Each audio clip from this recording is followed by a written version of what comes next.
Bueno, buenos días para todos.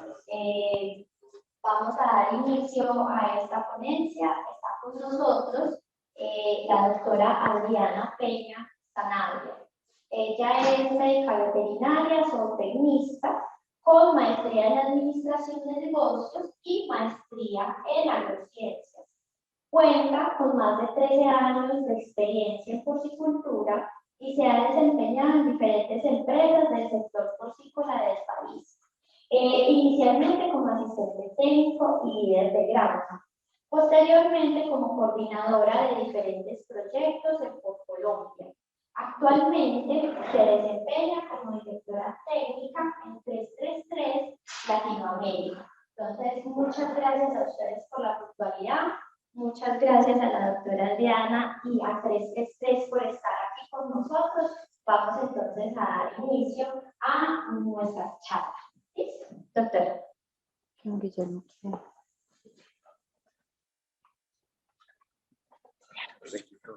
Tranquilo. Buenos días. Felicitaciones a todos los cumplidos. Solamente quiero decirle a los participantes que sepan que en Porcicultores APA, esta es la empresa de ustedes, tanto para los porcicultores que son accionistas como para los que no son accionistas. Porque la filosofía de Porcicultores APA es integrar a la porcicultura en general. Y estos espacios no quiero solamente que lo aprovechen nuestros accionistas, sino la porcicultura en general. Porque creo que eso es lo que nos engrandece y eso es lo que nos hace sostenible en el tiempo. De antemano quiero dar las gracias a 333, me faltó uno, por la colaboración en esta capacitación. Espero que sea de mucha utilidad para todos ustedes. Sabemos que esto va a redundar en beneficio de nuestra mejor productividad.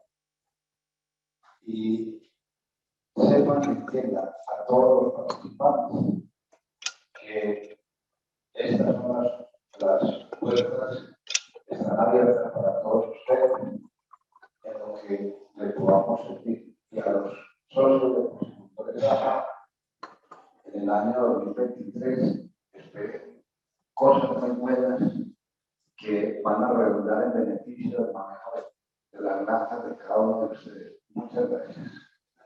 Don Guillermo, muchas gracias. Bueno, muy buenos días para todos. De nuevo, muchísimas gracias por estar aquí. Yo sé que a veces no es fácil dejar la granja, desplazarse, llegar a un lugar, entonces de verdad les agradezco el tiempo que van a dedicar.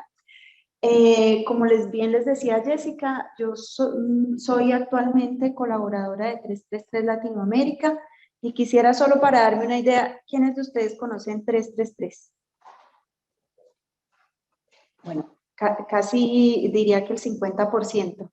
Bueno, 333, y voy a iniciar un poquito aquí con un tema más corporativo, para también dando espacio de 2 o 3 minuticos mientras acaban de llegar. 333 es una plataforma web de porcicultura para la cual escriben los mejores autores de porcicultura a nivel global. Tenemos realmente a las personas más destacadas escribiendo contenido para nosotros, pero 333, más allá de ser una plataforma de porcicultura, es una comunidad.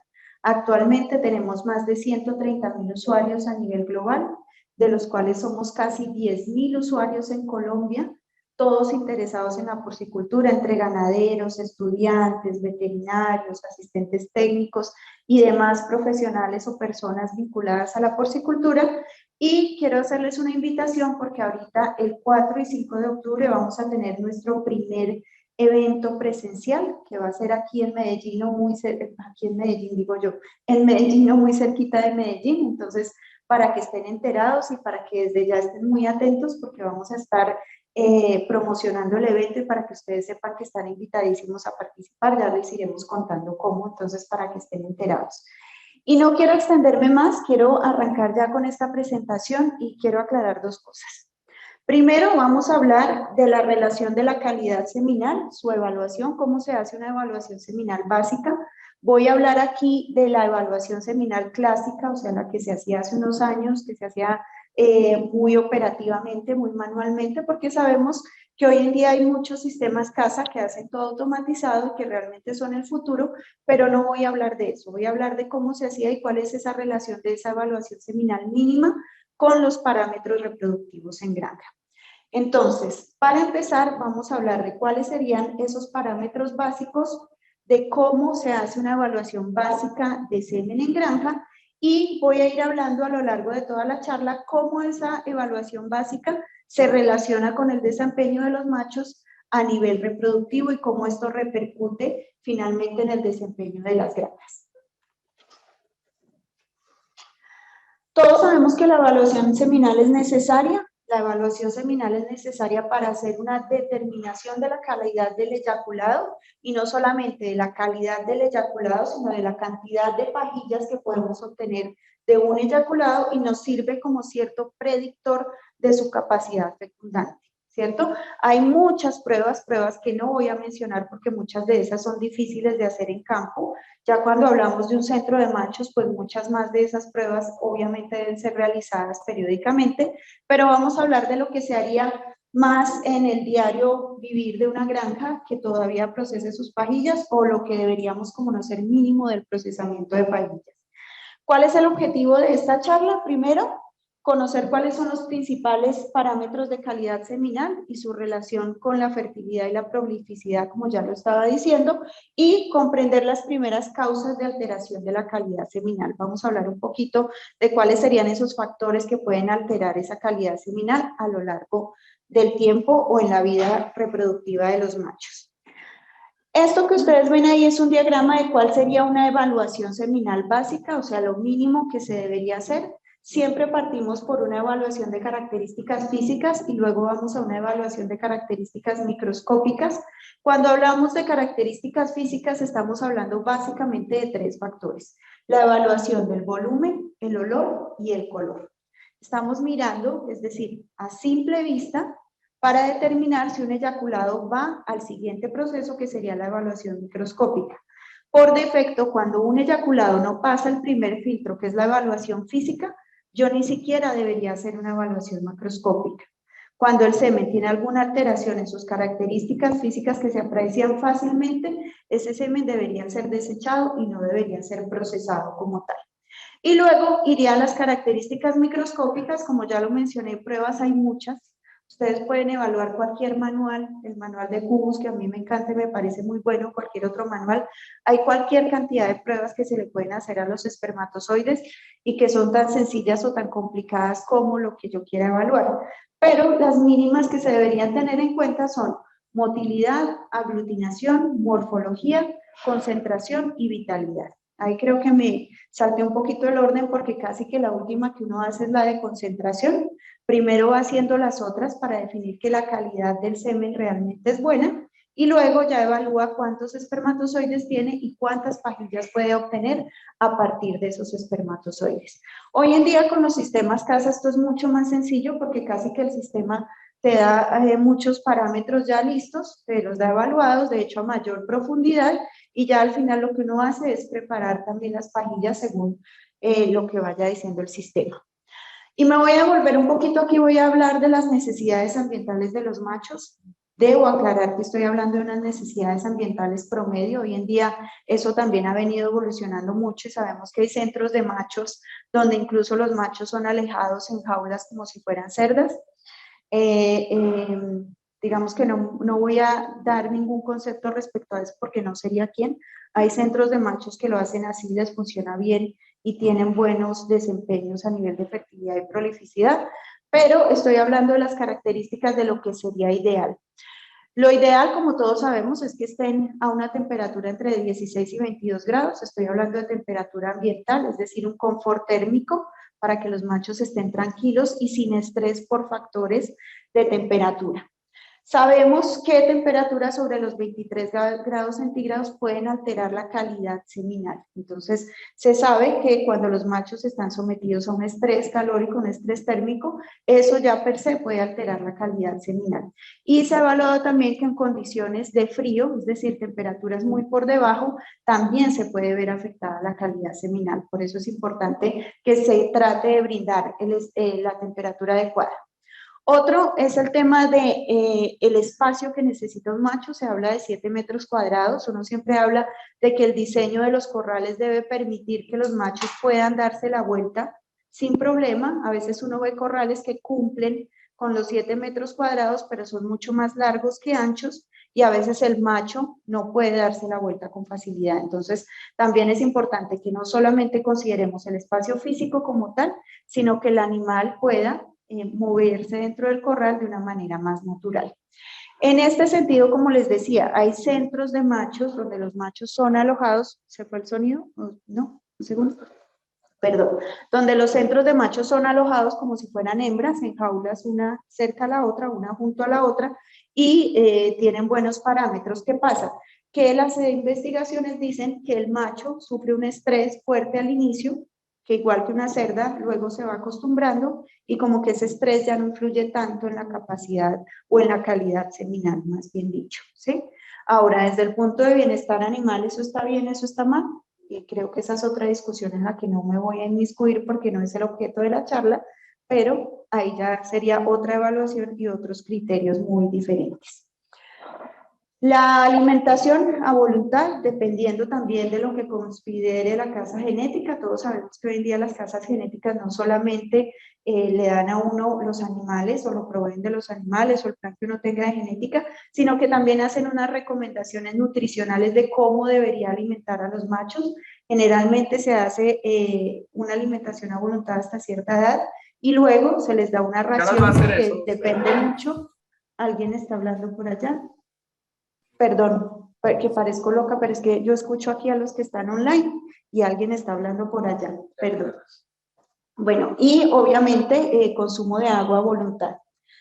Otra cosa que se ha discutido mucho y que hay investigaciones que así lo respaldan es que es ideal que los animales estén agrupados, ojalá en grupos de 8 o 10 animales por mucho, desde los 30 kilos hasta los primeros 2 servicios.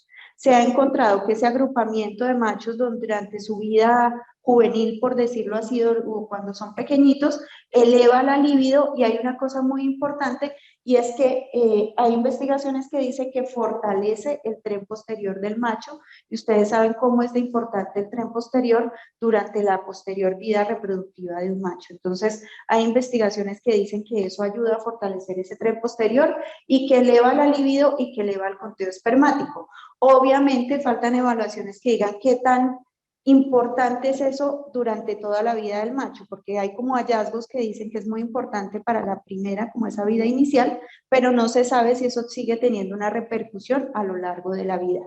Ahora, otra cosa muy importante y que ya todos conocemos, como en el caso de las hembras, el proporcionar luz por lo menos 16 horas al día o idealmente 16 horas al día, también nos ayuda a mejorar no solo el inicio de la pubertad, sino también a mejorar ciertos parámetros de calidad seminal a lo largo del tiempo y a mejorar, obviamente, la libido. Ahora, siempre hablamos de las necesidades ambientales de los machos y qué les damos a los machos a partir de que llegan a la granja o a partir de que ya inician su vida reproductiva. Pero recordemos que hay un desarrollo que es anterior a eso que muchas veces no consideramos. ¿A qué me estoy refiriendo aquí? Sabemos, o la investigación dice, que cerdos o lechoncitos que tienen pesos mayores al nacimiento producen a lo largo de su vida reproductiva una mayor cantidad de espermatozoides. Entonces, por eso es importante que en las casas genéticas, desde que hacen el mismo proceso de selección, tienen en cuenta parámetros que van más allá del desempeño reproductivo. Hoy en día también eso ha avanzado mucho, hay muchos sistemas predictores del desempeño de un macho, que yo realmente no soy experta en el tema y que serían objeto de otra charla, pero les voy a hablar un poco de lo que se ha encontrado en la investigación actualmente. El 50% de las células de Sertoli ocurre durante la lactancia y se sabe que en camadas pequeñas, es decir, en camadas poco numerosas, ese desarrollo es subóptimo, entonces son machos que también vienen a tener producción en cantidad de espermatozoides que puede ser menor a la que tendría un machito nacido de una camada numerosa. Entonces también es importante. El 30%, los espermatozoides son más competitivos en dosis heteroespermáticas. Por eso muchos centros de machos producen dosis heteroespermáticas. ¿Por qué? Porque hay cierto fenómeno ahí de competitividad que mejora parámetros de calidad seminal y que mejora, por ende, parámetros como, por ejemplo, la prolificidad también. Entonces, por eso muchos centros de machos producen dosis heteroespermáticas.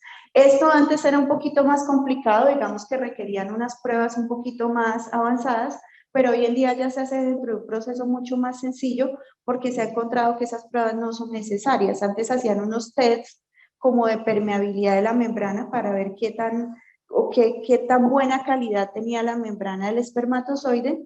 Lo que hacían era que buscaban machos con calidades equivalentes y esos eran los que mezclaban.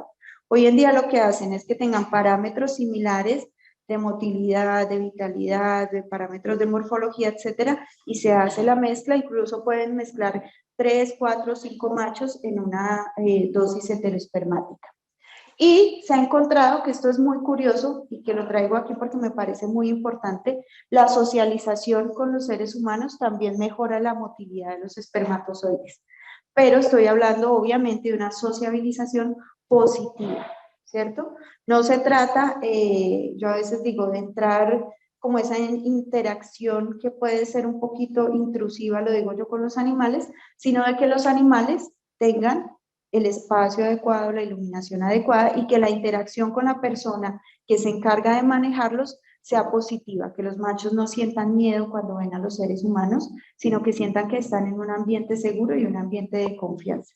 Todos sabemos que los cerdos reaccionan ante la presencia del ser humano dependiendo cómo han sido tratados desde muy jóvenes. Ellos tienen buena memoria, entonces un animal que ha sido maltratado por un ser humano desde pequeño, ellos tienden a tener más miedo a los humanos que un animal que no ha tenido experiencias negativas. Y esto también se puede correlacionar con la cantidad de espermatozoides, que es un dato también inherente a la calidad seminal.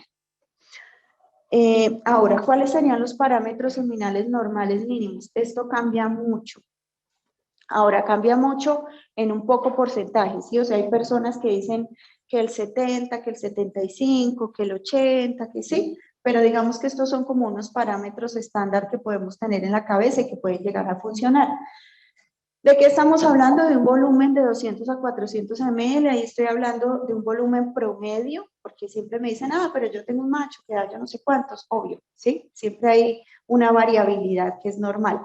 Estoy hablando de un promedio que llega a ser lo típico, entonces entre 200 y 400 ml, una fracción rica que puede estar entre 100 y 200 mililitros, una cantidad de células espermáticas o espermatozoides que puede estar entre los 60 y 130 billones, y que esperaríamos que tengamos por lo menos un 80% de espermatozoides normales, con morfología normal, que ya vamos a hablar de eso más a profundidad, por lo menos un 70% de espermatozoides con una motilidad normal, por lo menos de 70 o incluso 80, hay personas que dicen de 80, de espermatozoides vivos, y podemos sacar dosis que van entre los 3 billones. Hoy en día se sabe que 2.5 puede estar bien, eso depende, y depende también del tipo de inseminación que usemos, porque todos sabemos que si usamos postcervical, pues no son necesarias esa cantidad de células espermáticas, sino que podemos irnos a la mitad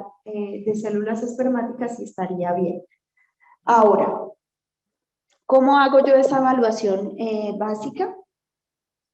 Y aquí me voy a volver un poquito, partiría entonces por la evaluación de las características físicas, ¿cierto? Como yo les decía, si un eyaculado no pasa esas primeras características físicas, que son las básicas, no iría a la segunda fase.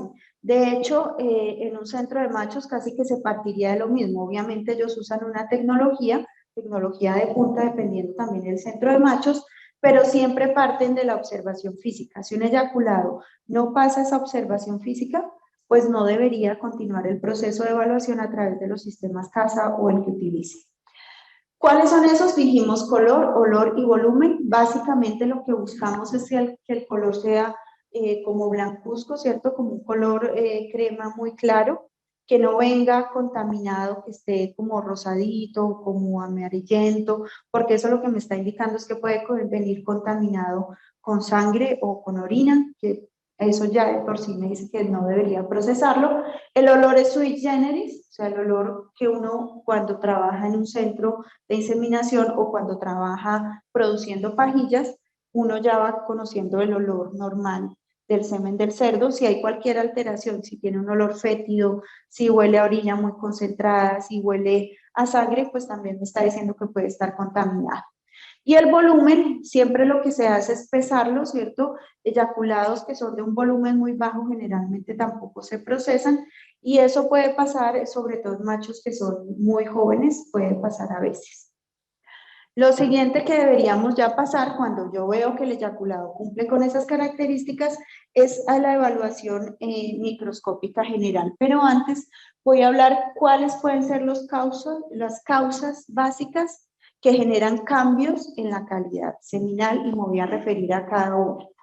Como ya les dije, el alojamiento en grupo prepuberal, lo que estábamos hablando de machitos que son alojados en grupos de 8 a 10 cerditos desde los 30 kilos hasta el primero o segundo eyaculado, sabemos que puede producir mayor concentración, lo que les decía, no sabemos si eso se mantiene a lo largo de la vida o solo es durante esos primeros meses de desempeño sexual.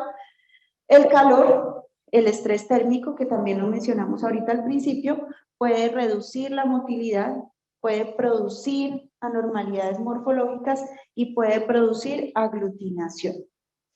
El estrés térmico por sí y también el estrés no solamente por calor, sino que también ya hay investigaciones que por frío también se afecta la calidad seminal. El fotoperiodo, lo que dijimos, necesitan idealmente unas 16 horas de luz al día. Cuando no se les da, puedo tener menor volumen y menor concentración de espermatozoides. Este es por todo ese eje hipotalámico hipofisiario que hace como la producción de hormonas y esa retroalimentación hormonal. Cuando no hay esa luz, ese sistema como que no funciona igual de bien y por eso pasa esto. Y restricciones alimenticias, es decir, machos que están subnutridos, que no se están proporcionando o más bien satisfaciendo todas sus necesidades nutricionales, pues también pueden tener menor concentración de espermatozoides. Aquí, por ejemplo, perdón por la redundancia, un ejemplo muy básico, la baja cantidad de selenio puede producir motilidades reducidas y puede producir también anormalidades morfológicas. Por eso es que ya los nutricionistas que se dedican a eso hacen dietas muy especializadas para los machos porque ellos tienen unos requerimientos, especialmente en el tema de minerales, que son muy específicas. La falta de descanso, eso es obvio, cuando uno colecta al macho más de lo que lo debería colectar, incluso machos que se colectan también muy seguidos, también eso influye en la calidad seminal. Entonces, cuando no tienen un descanso adecuado o cuando tienen demasiado descanso, eso también influye en la calidad seminal. Los machos, incluso muchas veces es un consejo práctico, cuando no se están utilizando para dosis, deberían eyacularse periódicamente para mantener la calidad seminal. Hay algunas investigaciones también, y eso es algo muy práctico, que cuando se dejan mucho tiempo sin eyacular y los eyaculan nuevamente y evalúan los parámetros de calidad seminal, también se ven afectados.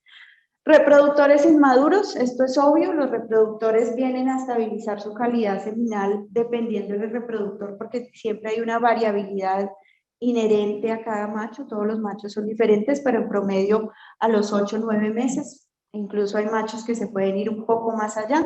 Los machos cuando son pequeños, sus primeros eyaculados siempre son de menor volumen, pueden tener menor concentración y eso es normal porque están como en pleno desarrollo como en plena maduración más bien, de ese proceso de producción de espermatozoides. Obviamente las instalaciones, como lo estábamos hablando, y esto que es muy importante, la contaminación bacteriana. Por eso es tan importante cuando se hace el proceso de colecta y el proceso de procesamiento seminal, valga la redundancia, que se evite en lo posible la contaminación. No podemos hablar de un ambiente estéril, sería mentira, ¿sí? A no ser que yo tenga un laboratorio completamente aislado y con recambio de aire y todo eso, ahí sí de pronto podría hablar de un ambiente estéril, pero siempre lo que se hace es disminuir el riesgo de contaminación. Hay dos momentos en los cuales el semen tiene más riesgo de contaminarse, ya lo vamos a ver, y esto que se discute hoy en día, esto antes era casi que una regla, que uno tenía que estar rotando las pajillas durante el proceso de almacenamiento. Hoy en día hay investigación que dice que estarla rotando mucho puede alterar el pH de las pajillas y que por ende se puede alterar la calidad de las pajillas. Pero yo siempre les digo que también se guíen mucho por lo que les recomienden las personas que son las proveedores de los machos. Esto va a ir cambiando. Yo creo que las granjas aquí en Colombia también en muy poco tiempo ya no van a tener machos. Me quedé sin audio. Me quedé por un segundo, ¿cierto? Las granjas tampoco van a tener machos porque van a acudir a centros de machos, que lo pueden hacer de una manera especializada, que van a hacer recambio de macho constantemente. Los machos son costosos, es difícil a veces estarlos recambiando, entonces muchas veces es mejor tener un programa de inseminación y que le manden a uno las pajillas de un centro de machos o de una casa genética, porque les va a facilitar mucho la vida. Y en este sentido, si todavía tienen machos, siempre les digo aquí, es bueno que pregunten a la casa que les provee los machos qué opinión tienen ellos respecto a esa rotación de pajillas. Yo conozco granjas que todavía lo hacen, pero lo hacen solamente como una vez cada 24 horas. Ahí lo que hay que cuidar mucho más bien es cuidar la posición de las pajillas, como que yo las almacene de tal manera que los espermatozoides queden como extendidos en el contenedor que sea un blister, sea botella, sea bolsita, así, que queden como extendidos a lo largo para que haya un mayor contacto entre espermatozoides y el diluyente, que ahorita lo vamos a ver, pero esa sería una recomendación y la rotación ya dependerá también de lo que le vayan recomendando. Vamos a hablar del primero de los parámetros, que sería la motilidad. La motilidad también hay muchas maneras de medirla. Uno siempre habla como de motilidad en masa y como de motilidad individual. En este caso vamos a hablar un poquito de ambas. Esto realmente yo siempre he dicho que es una evaluación muy subjetiva. Cuando uno lo hace con microscopio en la granja, que lo hace como, no sé cómo decirlo, como muy artesanalmente, por decirlo de alguna manera, porque así es muy subjetivo. Tú a veces le preguntas a una persona y te dice, esto tiene una motilidad del 70%, y le preguntas a otra persona y te dice que es del 80%, ¿sí? Entonces, realmente es una evaluación muy subjetiva. Los sistemas CASA sí hacen una evaluación de verdad objetiva porque hacen mediciones que realmente nos dicen cuál es la realidad del eyaculado, pero como lo hacíamos a la antigua usanza, era muy subjetivo. ¿Qué se hace en esto? Siempre es importante poner una pequeña gota de semen, ¿cierto? En un portaobjetos, con una cubreobjetos o laminilla. Aquí hay una cosa que es muy importante, y es que la laminilla ojalá esté estandarizada el tamaño. ¿Por qué? Porque hay un tema ahí de área que a veces hace que la muestra no se distribuya igual.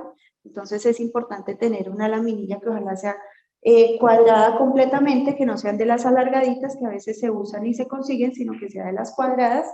Y una cosa que siempre se hace es que uno debería hacer siempre evaluaciones por duplicado. ¿Por qué? Porque estoy haciendo una evaluación y un control de la evaluación. Si la evaluación 1 es muy diferente a la evaluación 2, lo que me está diciendo seguramente es que hay un error en la evaluación. Y eso se hace en laboratorio también en medicina humana. Siempre que corrían, ahora no porque todo está automatizado, pero cuando se hacía así de manera muy artesanal, pues siempre corrían doble o hacían evaluación doble para que una fuera como el control y el otro fuera como la evaluación como tal. ¿Sí me hago entender?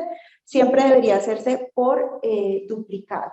Siempre se hace una observación mínimo a 40 aumentos, y ahí lo que vamos a hacer es primero la evaluación de la motilidad en masa, ¿cierto? La motilidad en masa es como, yo siempre digo que es como la evaluación como de la fuerza de los espermatozoides, ¿cierto? Cuando uno ve eso, y una cosa muy importante es que esté atemperado, ¿sí? Atemperado, porque obviamente si la lámina, perdón, o el portaobjetos no está temperado, hay microscopios que tienen la plaquita esa que la mantienen atemperada, pues van perdiendo temperatura y obviamente se van ralentizando, se van volviendo más lentos y eso me puede llevar a un error en mi evaluación. Y no es que la motilidad del eyaculado no sea buena, sino lo que pasa es que los espermatozoides están perdiendo temperatura y por ende van perdiendo capacidad de movilidad.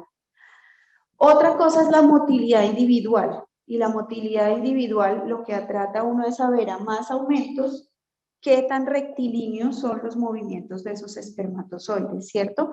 Hay muchos que usan, creo que lo tengo aquí adelante, pero lo voy a verificar, y que debería ser lo ideal, está aquí, una solución de cafeína, porque esa solución de cafeína también lo que hace es como despertar a los espermatozoides y que ellos muestren la movilidad real. ¿Por qué creen que se hace eso? ¿Por qué no los miraría así? Se pueden mirar así, de hecho muchas veces se hace así, pero ¿por qué creen que debería yo ponerles cafeína? ¿O lo hacen con cafeína? ¿Ni idea? Porque cuando yo hago la evaluación así nomás, estoy perdiendo de vista que dentro del tracto de la cerda hay factores que estimulan esa movilidad. Entonces, digamos que evaluarlo así, como que estoy subevaluando la movilidad de los espermatozoides, porque dentro del tracto reproductivo de la cerda hay factores que los estimulan y que hacen que esa movilidad pueda ser mayor. Entonces, por eso lo ideal sería evaluarlos con la cafeína, porque ahí sí me está mostrando una motilidad más cercana a lo que tendrían realmente dentro del tracto reproductivo de la cerda. Eso se mira en varios campos. Yo siempre digo que uno debe mirar por lo menos 5 campos para estar evaluando la motilidad, ¿cierto? Y cuando lo estoy haciendo en motilidad individual, lo que debería hacer también es evaluar mínimo 5 campos y evaluar cómo es el movimiento de los espermatozoides. Lo ideal es que los espermatozoides en su mayoría tengan una motilidad tipo A, es decir, movimientos muy sinuosos, pero hacia adelante. Porque hace un tiempo nosotros como que creíamos que el espermatozoide lo que hacía era esto con la cola. Hoy sabemos que es un movimiento más giratorio, como si fuera un barquito, como si la cola le sirviera de hélice, pero al microscopio pues lo que vamos a ver es este movimiento así. Entonces eso es lo ideal, que la mayoría de espermatozoides tengan ese tipo de movilidad. Cuando tienen una movilidad tipo C es que no es rectilínea, es decir, es que no avanzan, sino que pueden girar o que pueden hacer como un movimiento como que no los dirige hacia adelante, sino que es como errático y que no les permite avanzar. Y lo otro sería ya una motilidad que sea demasiado lenta, independientemente de hacia dónde sea. Se muevan hacia adelante o si se mueven hacia como devolviéndose, por decirlo prácticamente, eso sería una motilidad tipo D. Esto hoy en día los sistemas CASA le hacen una evaluación muy acertada y te lo dicen, te están diciendo cuántos tienen una motilidad rectilínea, cuántos no, qué porcentaje, mucho más fácil que el ojo humano. Eyaculados por encima del 87% y con mayor cantidad de espermatozoides progresivos, es decir, tipo A, obviamente, y esto es algo muy obvio, tienen mayores tasas de fertilidad. Y no solamente de fertilidad, aunque se relaciona más con eso, también se ha encontrado que repercute positivamente en la prolificidad, porque obviamente necesitamos espermatozoides que tengan la capacidad de llegar hasta el sitio donde están los óvulos esperando, ¿cierto? O a donde van a llegar los óvulos si es que alcancé a poner la dosis un poquito antes. Otro tema, y no sé cuánto tiempo llevo, como 30 minutos, un poquito más. Bueno, es que me pongo a hablar y no me doy cuenta. Otro tema que también se evalúa mucho y que para mí también es muy importante es el tema de aglutinación. La aglutinación, hay personas que dicen que se mide de grado 0 a grado 3, dependiendo la cantidad de espermatozoides aglutinados que uno vea en la muestra. Generalmente también deben evaluarse varios campos. Y hay personas que dicen es que dependiendo la cantidad de cúmulos que uno vea por campo. Entonces, si uno ve más de 3 cúmulos, ya sería una aglutinación grado 3, y si uno ve 2, pues sería grado 2, y si ve 1, o si no ve ninguno, grado 0. Entonces, depende, ¿sí? A mí, ¿qué me gustaba más? Yo lo que hacía era evaluar efectivamente varios campos y mirar cuántos había. Si había uno donde había mucha aglutinación, puede ser que, y sospechaba mucho de que estuviera bien limpia la laminilla, porque eso puede conducir a errores. Y por eso siempre digo que lo ideal sería hacer evaluaciones pareadas. Y obviamente, pues procurar que todo esté limpio, porque el principal factor que produce aglutinación es contaminación. Entonces, cuando uno habla de aglutinación, lo primero que debe mirar es que no esté contaminada la muestra, bien sea pre o post. ¿Cómo se nos puede contaminar la muestra? Como les decía, en dos momentos. Fuente preprocesado, es decir, cuando voy a hacer la colecta, que se me contamine el eyaculado. Yo diría que si uno es organizado con su laboratorio, el riesgo está ahí. Diría que el 70% del riesgo de que se contamine está ahí. Porque no limpié bien, porque no evacué bien el divertículo prepucial, porque no acostumbro a asear la zona de colecta. Es triste decirlo, pero todavía hoy en día uno va a granjas que uno entra a la zona de colecta y tiene lo voy a decir muy castizamente, un pegote ahí de eyaculado, y me dicen es que eso no se puede quitar. Claro, eso no lo quita nadie, usted lo dejó secar y eso es terrible de quitar. Pero lo adecuado, lo que se debería hacer, es que siempre que se colecta, después de la ronda de colecta, si es que son 2 o 3 machos, que puede pasar o más, usted haga una limpieza completa del área donde hace la eyaculación del macho. Entonces, limpiar completamente y evitar. Y obviamente el líquido prepucial, por eso digo que evacuar bien el prepucio y limpiar bien, también puede ser un factor contaminante. Que no se usen bien los guantes, que se resbale a través del guante, es decir, cómo toma uno el pene y cómo hace la colecta, que no tenga la precaución de que el guante de la colecta como tal solo debe tocar el pene del macho y nada más, sino que yo toque otras superficies mientras estoy haciendo eso. O sea, yo les digo casi que sin temor a equivocación que el riesgo más alto de contaminación está aquí. El otro riesgo de contaminación es durante el procesado. Entonces, durante el procesado es que las superficies que estén en contacto con el eyaculado no estén bien limpias. Siempre que uno procesa en el laboratorio, tiene que lavar todo al final. Hay hoy en día muchos productos que le sirven para lavar y desinfectar y que uno puede usar fácilmente. Hoy en día hay muchas cosas.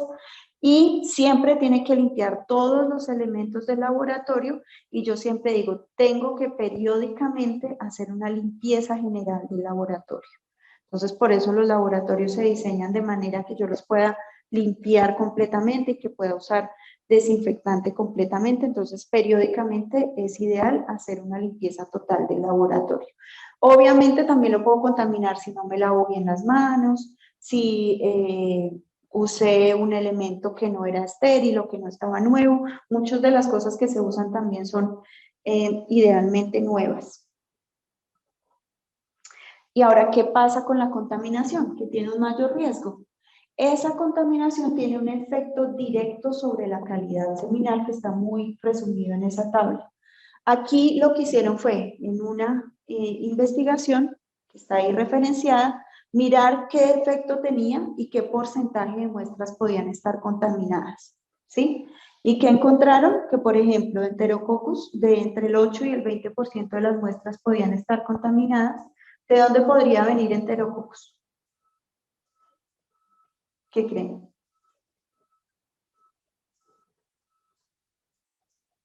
Podría venir de un mal lavado de manos o de una mala colección, una contaminación también durante la colección. Por coli, sabemos también, pueden estar contaminadas entre el 1,5 y 6,4%. ¿Qué pasa si una muestra está contaminada? Se produce aglutinación, siempre la aglutinación es muy típica, puede ser por otros factores, pero es muy típica. También se puede dar por algún choque térmico durante el procesamiento de las pajillas, pero está muy relacionada con el tema de contaminación. Va a haber baja motilidad y puede haber daño en acrosoma. ¿Qué es lo grave del daño en acrosomas? Sobre todo si yo tengo un laboratorio que todavía no tiene todas las pruebas que debería tener o que no tiene un sistema CASA, pues que no lo voy a ver. Uno generalmente dentro de sus pruebas no hace una evaluación de acrosomas. Para eso mínimo debería tener un microscopio de contraste de fases para poder evaluar acrosomas. Entonces, si la muestra está contaminada y la muestra viene contaminada por una bacteria como esta, voy a tener un daño en acrosomas que yo no veo. ¿Y qué va a pasar? Que yo puedo ver buena cantidad de espermatozoides vivos, buena motilidad, ¿cierto? Puedo ver baja aglutinación incluso, pero estoy teniendo un daño en acrosomas que no está siendo evaluado y que obviamente va a tener un papel importante dentro del resultado.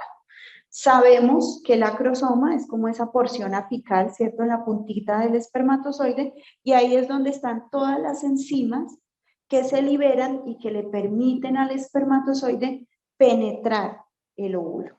Entonces, miren ustedes la función tan importante. Si no se evalúa, pues obviamente el daño puede ser mayor. Otras bacterias pueden producir baja motilidad total y progresiva, y lo mismo, baja viabilidad e integración del acrosoma. Entonces, muy importante por eso disminuir al máximo el riesgo de contaminación pre y durante el procesamiento. Bueno, yo quiero aquí que descansemos unos minuticos, vamos como por la mitad. Vamos a darle aquí la palabra a José o después. Lo refrigé. Ah, bueno. Listo, listo. Vamos a comer algo entonces y ya volvemos. ¿Cuánto tiempo tenemos? 5 minutos, 10 minutos. Bueno, digamos 15, porque uno no come así tan rápido. Digamos 15 minuticos para que podamos ir a comer algo, despejarnos un poquito, porque estar aquí sentados tanto tiempo no es fácil y uno va perdiendo concentración, y ya continuamos. Vamos más o menos por mitad, entonces ahorita seguimos. Y también vayan preparando sus preguntas para el final para que podamos hacer alguna ronda de preguntas y respuestas o alguna pequeña discusión. Buenos días, ya estamos próximos a comenzar.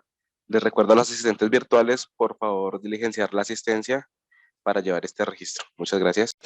Vamos a reiniciar entonces con la participación que vamos a tener ahorita por parte de Porcicultores APA. Va a ser algo corto para no interrumpir por mucho tiempo pues la presentación de la doctora Adriana. Agradeciendo antes que nos ayudó el espacio también a la empresa de hacer una presentación pequeña donde queremos de pronto contarles parte de una estrategia que estamos manejando dentro de Porcicultores APA y que la queremos, digamos, hacer pública para todos nuestros accionistas, buscando también llevarlos o a invitarlos más bien a la participación en el proyecto pues, que vamos a buscar ejecutar como empresa. ¿Sí? Porque en el marco de esta charla que está dando la doctora Adriana el día de hoy, la estrategia va a estar basada también, digamos, desde el uso de machos también, vamos a buscar generar la estrategia en el uso de semen. Entonces pensamos que fue un marco muy ideal tener la oportunidad de presentar esta estrategia a nuestros accionistas en el marco de una charla donde se habla del manejo de semen, ¿cierto? Bueno, voy a arrancar entonces. Voy a hacer una cuñita antes. Ya saben que nosotros manejamos el alimento de machos. Para los que de pronto no lo tengan o no lo estén usando, sepan que es un alimento que está diseñado única y exclusivamente en esa calidad y buscando darle al macho todas las condiciones para tener una muy buena calidad y un muy buen volumen de espermáticos, ¿sí? Bueno, ya pasando la cuñita, vamos a darle entonces continuidad a lo que llamamos la estrategia genética. Voy a hacer algo de historia también, ya entrando en el tema. Porcicultores APA, no sé si de pronto ustedes lo saben, los que de pronto están más nuevos y las empresas más nuevas en Porcicultores APA de pronto no lo saben. Cuando yo entré a Porcicultores APA hace 8 años larguitos, apenas había sucedido eso. Porcicultores APA trató de hacer una importación de hembras y no sé si algunos saben el desenlace no fue muy bueno ni muy satisfactorio para la empresa, pero fue un primer acercamiento a tratar de tener la independencia pues también en el ramo genético. En ese entonces entraron animales genes de una empresa canadiense, Genesus. Resulta que entraron, pues, por varios factores, esos animales terminaron sacrificándose, pero de todas formas, Porcicultores APA no ha dejado de tener el ideal de tener su propia genética y su propia independencia también, ¿cierto?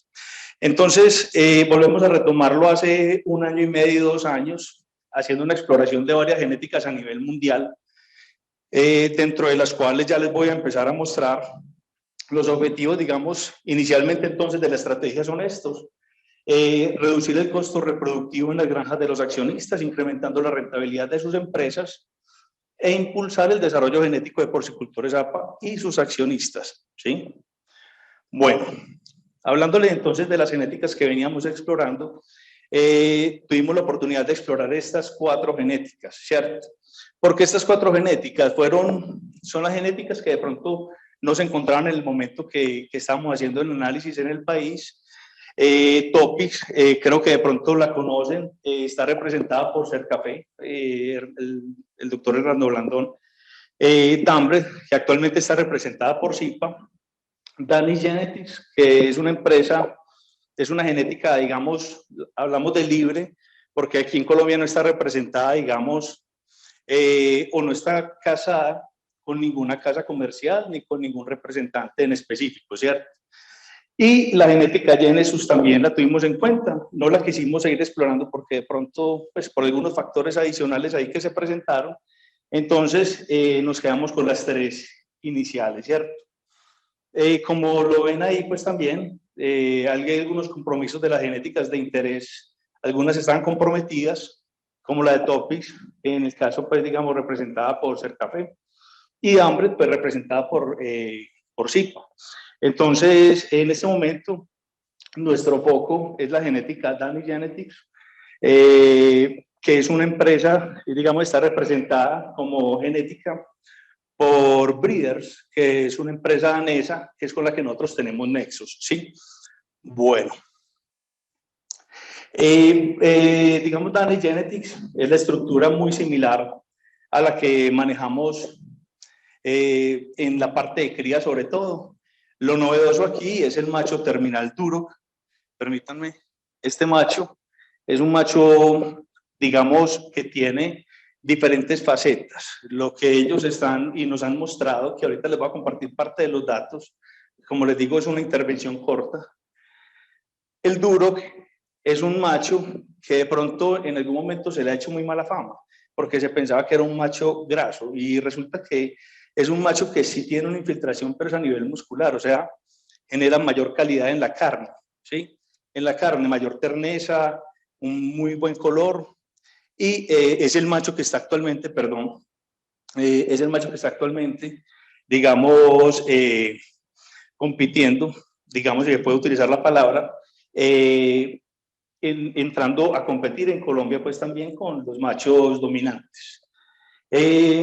¿Qué tiene de características adicionales? Pues es un macho, digamos, que genera una progenie dócil, son animales de alto crecimiento, una muy buena conversión, y la grasa, pues, son grasas normales, ¿cierto? No son grasas dorsales altas como de pronto se trataba de especular inicialmente. Bueno, el cruce materno es lo mismo que normalmente conocemos, una hembra Yorkshire por un macho Landras, puede ser, digamos, independiente del cruce aquí si es macho o hembra, que nos genere un animal F1 50-50, que sería la hembra con la que trabajaríamos la parte reproductiva de nuestras granjas, ¿cierto? Entonces, este macho duro, por esta F1, la progenie va a ser una progenie en su mayoría blanca. Hay algunos animales que salen pintaditos, pero en general la progenie nos va a salir blanca, ¿sí? Bueno, aquí por encimita les voy a contar algunos objetivos de selección que tiene la genética. La intención no es profundizar ahorita mucho en esto, porque para esto esperemos tengamos suficiente tiempo.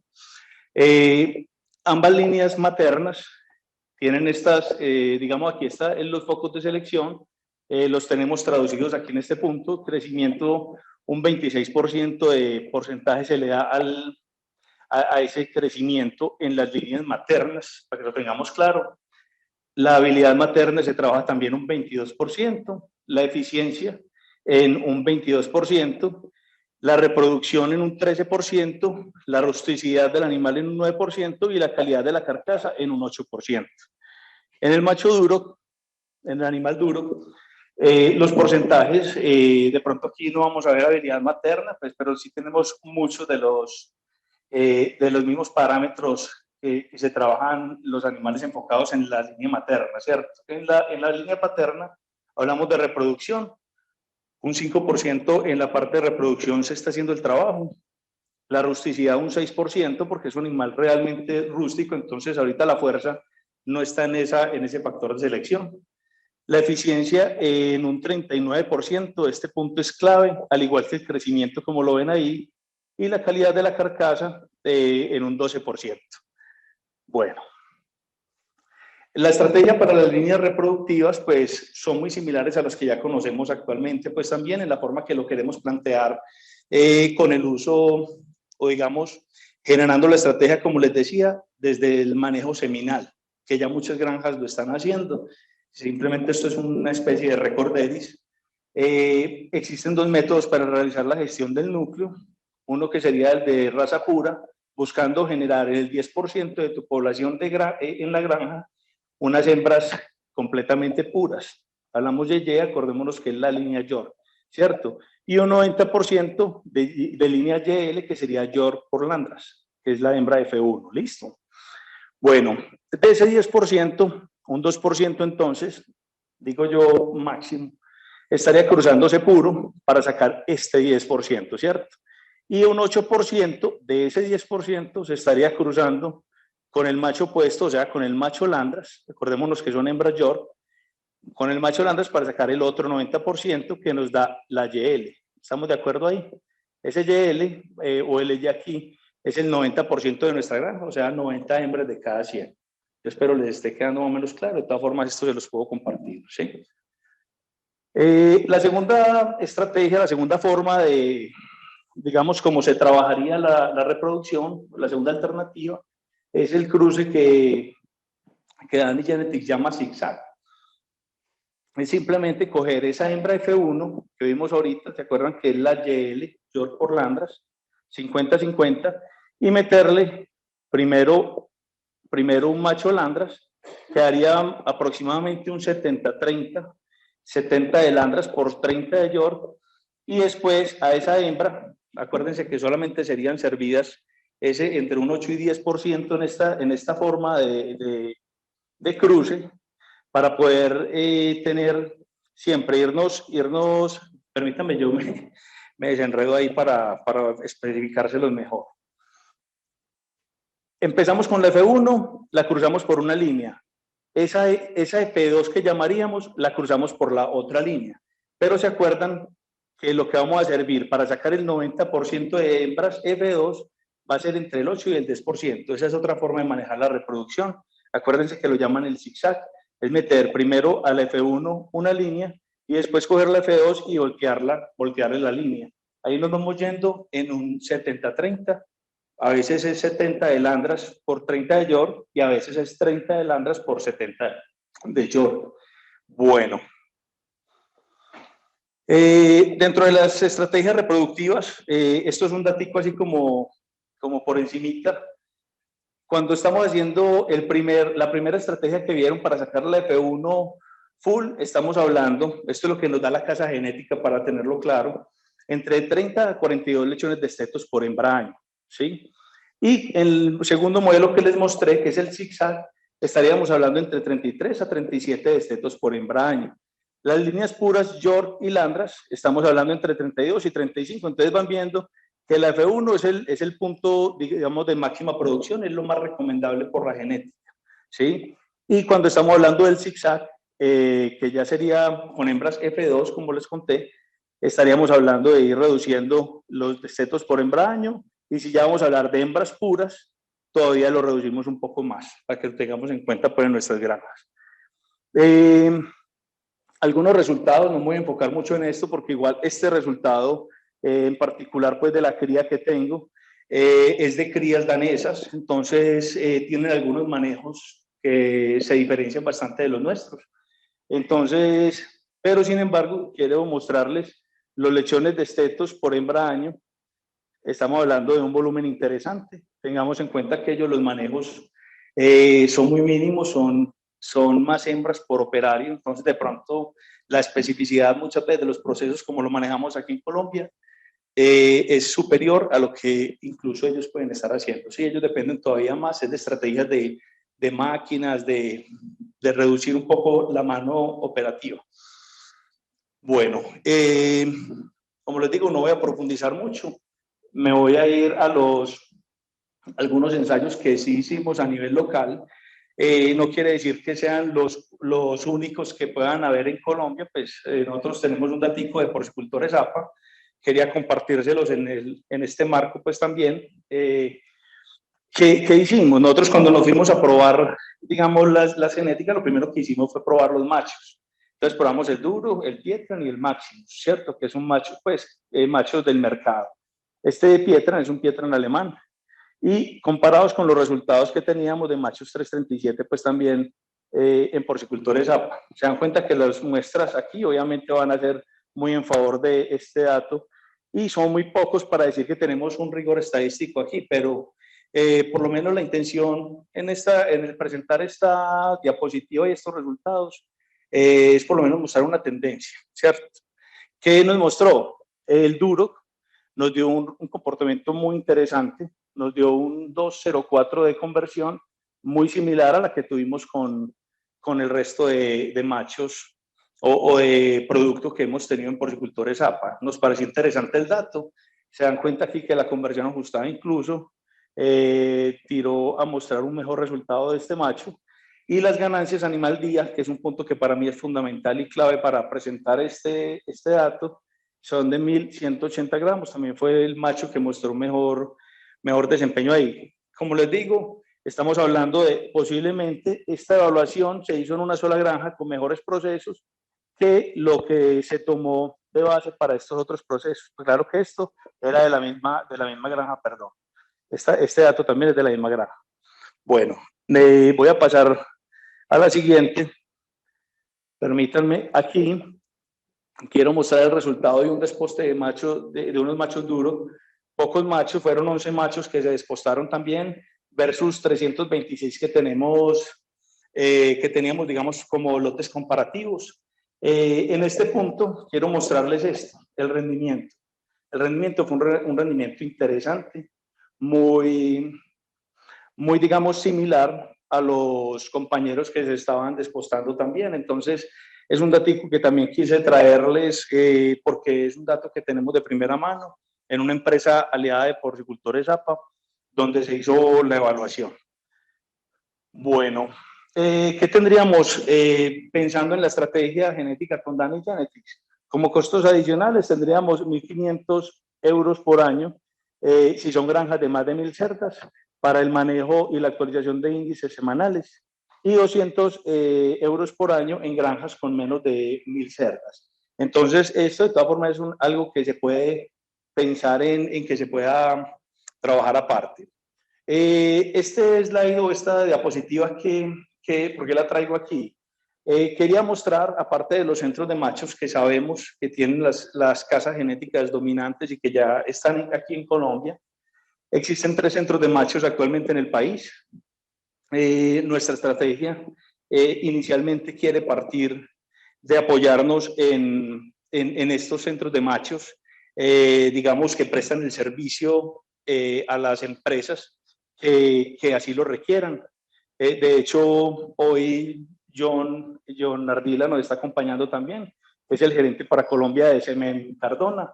Tenemos una empresa que es Nutriservicios y otra empresa que es un centro de machos que se llama Genturi, de la empresa Ocotec, pues también ubicada en los Llanos Orientales.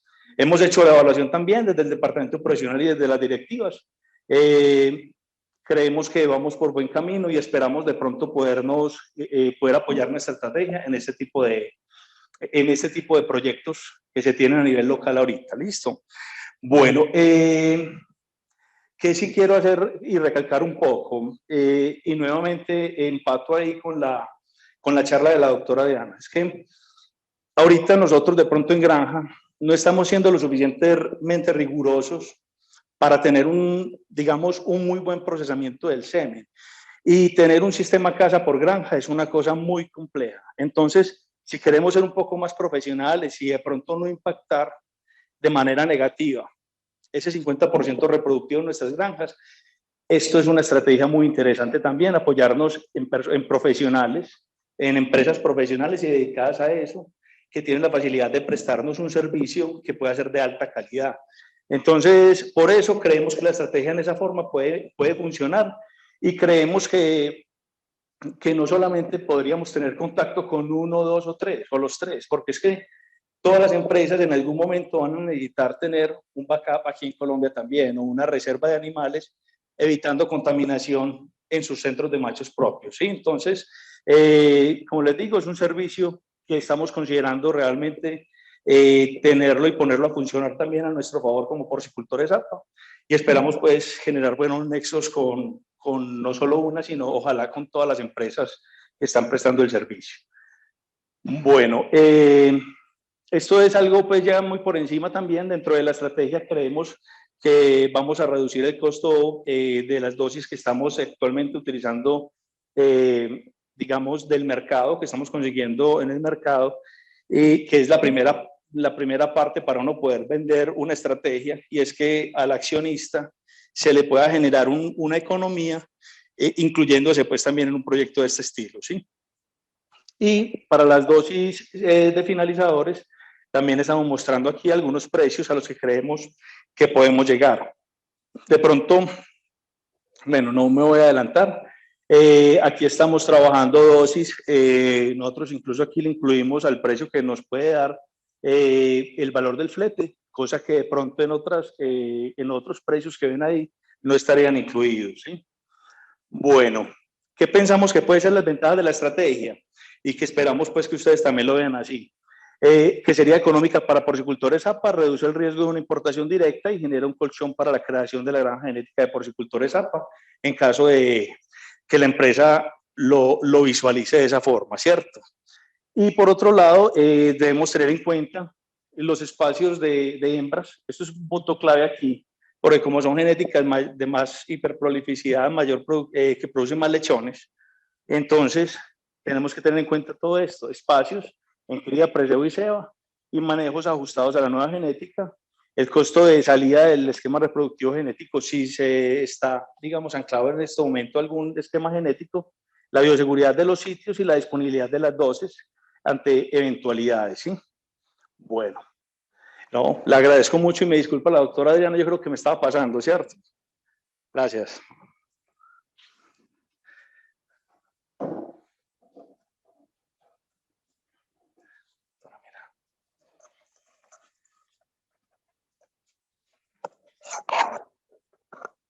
Yo ni lo estoy utilizando. No. Perdón. Listo. Bueno, vamos a continuar. Habíamos dejado el tema en aglutinación, creo que ya habíamos terminado. Como les venía diciendo, estamos hablando de lo que se debería hacer mínimo cuando tengo un laboratorio muy básico para la evaluación seminal mínima. Como ya les había venido diciendo, hoy en día los centros de machos o las casas genéticas pues tienen tecnología de punta en donde nos envían las dosis seminales perfectamente evaluadas con unos parámetros mínimos que cumplen la calidad que uno necesita para asegurar el buen desempeño en granja. La siguiente evaluación que vamos a ver es el método de evaluación de morfología. Yo siempre digo morfología, hay métodos muy básicos que uno puede usar en granja cuando tiene un laboratorio básico. Debería hacerse una evaluación de morfología, no se hace muy seguido. Cuando uno va a las granjas, aquí ¿quiénes tienen machos en granja? ¿Cada cuánto evalúan morfología? A veces no se hace muy seguido. Cuando uno le mandan el semen procesado de un centro de machos de una casa genética, siempre casi que el sistema per se hace una evaluación de morfología. Debería hacerse periódicamente, así no se hagan todos los eyaculados, debería hacerse periódicamente, porque los defectos de morfología, sobre todo de la cabeza, a veces pueden indicar un problema mayor en el macho, entonces es bueno detectarlos con tiempo.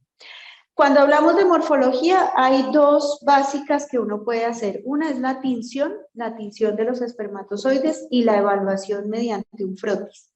No me voy a detener aquí. ¿Quiénes han hecho un frotis para evaluar cualquier cosa? Hacer un frotis es... No sé cuántos frotis tiene que hacer uno para hacer bien un frotis. No sé cuántos.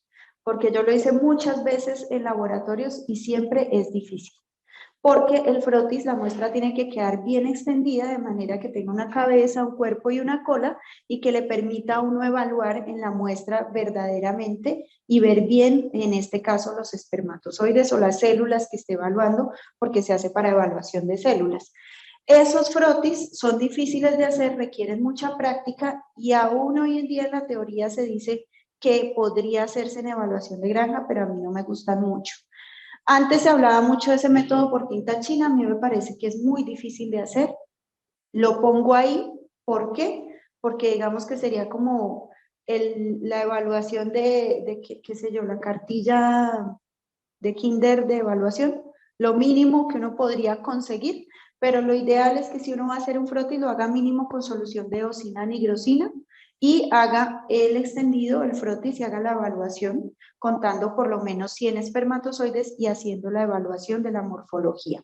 Como sabemos, hay dos tipos de defectos que pueden ser defectos de cabeza y de cuello y defectos de cola. Los defectos de cabeza generalmente son los más delicados porque me están indicando que hay alguna falla en el proceso como tal, ¿cierto? No en la maduración de los espermatozoides, sino más en el proceso de producción de los espermatozoides y puede estar correlacionada con un problema más difícil de corregir que si estoy hablando de algunos defectos de cola o de gotas citoplasmáticas, por ejemplo, que me pueden estar indicando es que no hay una correcta maduración de los espermatozoides o que estoy colectando muy seguido o que pueden estar pasando, ocurriendo otros factores. A mí, si me preguntan, yo creo que la evaluación de la morfología se puede hacer mejor sin tinción cuando uno lo hace sobre cámara de Burke, si es lo mínimo que tiene. Para mí es más fácil de hacer, se puede evaluar incluso con el máximo aumento, lo ideal es contar mínimo 100 espermatozoides y se puede hacer de manera más sencilla incluso que con una tinción. Entonces, si usted es experto bacteriólogo, haga tinción. Pero si no, lo más fácil y lo mínimo que debería hacer es evaluación en la cámara contando 100 espermatozoides. Lo ideal con esto es hacer una fijación de la muestra que se hace con una gota de formol diluido al 10%. ¿Por qué se hace fijación de la muestra? Obviamente para que los espermatozoides queden quietos, ¿cierto? Como congelados, por decirlo de alguna manera. Y así yo pueda hacer realmente una evaluación de 1 por 1 en mínimo 400 aumentos. Si yo quisiera hacer una evaluación de acrosomas, debería tener sí o sí un microscopio que tenga contraste de fases para que cuando yo muevo ese contraste de fases yo pueda ver la punta del espermatozoide y pueda hacer una evaluación del acrosoma. Como les decía, muchas veces es una prueba que en campo, en un laboratorio de los que teníamos o tenemos normalmente en las granjas, es muy difícil de hacer. Muchas veces nunca se hace.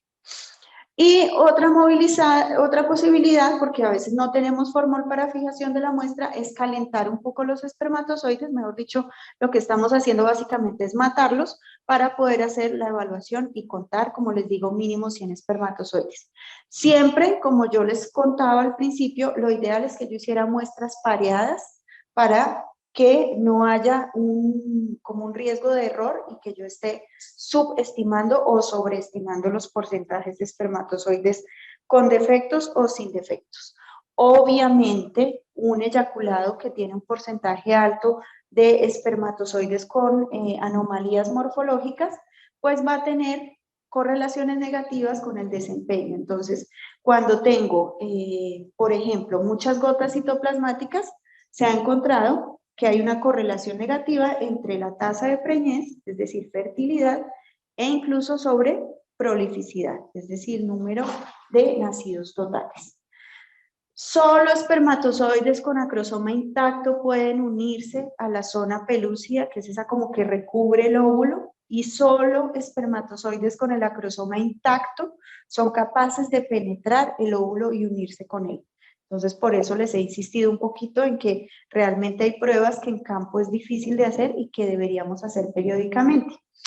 Las colas citoplasmáticas, obviamente, no solamente van a disminuir la interacción propia entre el óvulo y el espermatozoide, las anormalidades morfológicas, sino que también pueden incluso tener efectos sobre el reservorio espermático. Cuando uno hace inseminación, ¿cierto? Los espermatozoides van y se quedan muy cerquita al lugar donde van a salir los óvulos, se quedan ahí como en un reservorio y durante ese tiempo también empiezan a capacitarse.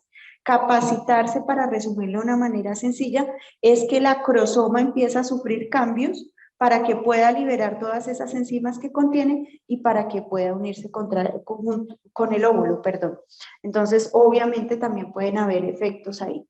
Y hay una correlación que está establecida entre gotas citoplasmáticas y daños del DNA de los espermatozoides, porque a veces nos dicen que las gotas citoplasmáticas, obviamente hay unos porcentajes que pueden ser tolerables y dependiendo dónde se ubiquen, pueden ser tolerables. Pero machos que constantemente puedan tener esa presencia de gotas citoplasmáticas, se ha encontrado que pueden tener daños en el ADN del espermatozoide. Y finalmente, otra de las pruebas, no es la final, es el tema de vitalidad. Vitalidad es determinar qué porcentaje de espermatozoides vivos tiene ahí. Obviamente eso va a tener una correlación con el desempeño, con el resultado final. Esas pruebas de vitalidad hay dos. A mí me encanta el test hiposmótico. No se hacía mucho en granjas, pero algunas granjas como que todavía tienen laboratorios, lo pueden hacer y es muy sencillo. Los test de vitalidad se basan como en la teoría de que yo puedo determinar con el estado de la membrana del espermatozoide si están vivos o están muertos. Entonces hay dos básicos. El uno es por coloración. Cuando hago coloración, la teoría es que donde entra el colorante, la membrana estaba dañada, ¿cierto? Y por lo tanto el espermatozoide estaba muerto. Entonces los que veo con color son los muertos y los que veo sin color son los vivos. El test hiposmótico es lo contrario. Cuando la membrana está en excelentes condiciones, permiten el paso de agua, la hidratación del espermatozoide. Entonces los que veo con cambios, que ya los vamos a ver, son los que están vivos y los que veo sin cambios son los que están muertos. Viene a ser lo contrario del fundamento de la otra prueba. Ahí está el tema de cuál sería la solución. No me voy a detener en eso porque eso son cosas como muy teóricas, se consiguen también en cualquier parte. El manual de Cubus tiene todas las soluciones, ustedes lo pueden mirar, ahí le dice cómo hacer la solución del formol, cómo hacer la solución para coloración, cómo hacer todas esas soluciones, lo tienen ahí, por lo menos hasta la edición anterior. No sé si esta última lo tiene, pero es fácil de conseguir en internet. ¿Cuál es el fundamento entonces? Yo pongo los espermatozoides a incubar 20 a 30 minutos en baño María con la solución hiposmótica. ¿Por qué los pongo a incubar? Porque necesito que haya actividad, es decir, que el metabolismo del espermatozoide esté activo para que haya ese paso de líquidos a través de la membrana. Debo permitir que los que están vivos se hidraten. Voy a poner una gota, lo puedo observar también en la cámara de Burker o lo puedo hacer en una portaobjetos y cubreobjetos normal. A mí me gusta la cámara, me parece que es más sencillo y que te permite contar mucho más fácil y se evalúan cuántos están vivos y cuántos están muertos. En el test hiposmótico, los que están vivos son los que sufren alguna alteración en la colita. Porque lo que pasa es que el espermatozoide se hidrata completamente, como que se chupa parte del líquido que hay en el medio y eso hace que se hinche y que se le entorche la cola. Entonces los espermatozoides que veo con la colita entorchada son los que estarían vivos. Ese test es sencillo de hacer, a mí me gusta mucho. Lo que a veces no es tan fácil es conseguir la fructosa anhidra. Es costosa. Cuando yo estuve buscándola era muy costosa, pero hicimos unas pruebas con solución hiposmótica de esa que usan para la nariz y funciona muy bien. Lo que pasa es que hay que llevarlo a la matemática, que no me pregunten porque me matan, pero hay que llevarlo a la matemática para saber que quede en el porcentaje que debería quedar y uno puede trabajar con ese tipo de solución y funciona bien. Lo hicimos varias veces y funciona bien. ¿Cómo se vería entonces en el microscopio? Como lo están viendo ahí, colitas entorchadas. Pueden ser entorchadas un poco al final o pueden ser completamente entorchadas casi sobre el espermatozoide, y esos serían los que yo cuento como vivos. ¿Cuántos debo contar? Mínimo 100, ¿cierto? Para establecer un porcentaje, 100 o 200, e idealmente debería hacerse muestra pareada como en la ocasión anterior. El otro es con colorante, que puedo hacer una preparación de solución. La desventaja, vuelvo a lo mismo, necesito hacer un frotis, y hacer frotis no es tan fácil, entonces puede ser un poquito más complicado. Se hace con solución de eosina, negrosina, y el fundamento, como ya les dije, es que los espermatozoides vivos no dejan penetrar la sustancia a través de la membrana, entonces no se colorean, y los espermatozoides muertos van a permitir el paso de la sustancia porque hay un daño de la membrana y se van a ver con color. Aquí, ¿qué se debería hacer? Después de que se hace el extendido, se hace una evaluación, no evaluación, sino que se observa la muestra y se cuentan mínimo 100 espermatozoides haciendo este recorrido dentro de la laminilla. Es muy importante que este tipo de pruebas, como les dije ya, pero insisto, cuando tienen todavía laboratorios en granja, las hagan periódicamente. ¿Están cansados? ¿No? Es que veo a algunos cansados. Cuando uno come le da sueño, se cansa. Nos vamos a poner de pie, por favor, un momentico. Todos de pie. Nos vamos a despertar un ratico, porque yo entiendo, yo sé que no es fácil estar ahí. De hecho, se supone que la ventana de concentración de uno es como de 20 minutos, o sea, ya los perdí hace rato, pero voy a intentar recuperarlos. Y vamos a, yo no sé, ¿te puedo molestar? ¿Tú me puedes tener el micrófono? Un segundito. Bueno, entonces vamos a despertar así como los dos hemisferios. Entonces, con la mano derecha me cojo la nariz. Con la mano izquierda voy a ir a la oreja. Y cuando yo diga cambio, deben cambiar. Entonces, con la mano izquierda, nariz, y con la mano derecha, la oreja contraria. ¿Listo?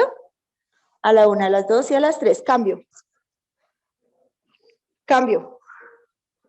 Cambio. Cambio. Cambio. Cambio. Veo algunos así, algunos así. Cambio. Ya me confundí hasta yo, mire, me confundí. Cambio. Cambio. De los dedos. Cambio. Meñiques, cambio. Cambio. Cambio. Cambio. Cambio.